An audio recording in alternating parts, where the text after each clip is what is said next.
Question number 4, solve the equation by the square root property. Very similar to number 3, so let's go ahead and jump right in. I'm going to rewrite the original equation that we were given.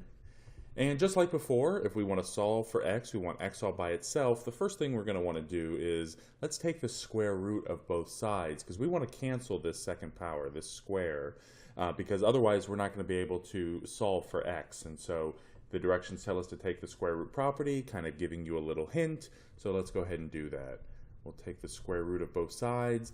Always remember, when you take the square root, or rather introduce your own square root, which is what we just did here, you have to make sure to take the plus and minus of that radical. Here on the left, taking the square root cancels the second power, and we're left with just the quantity that was originally being squared, in this case 7x minus 2, and now equals plus and minus radical 2.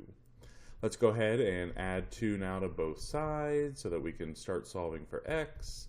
That'll leave us with 7x equals 2 plus and minus radical 2. And the last step here is we'll divide by 7 on both sides, and that will allow us to get x all by itself. And so we have x equals 2 plus and minus radical 2 over 7.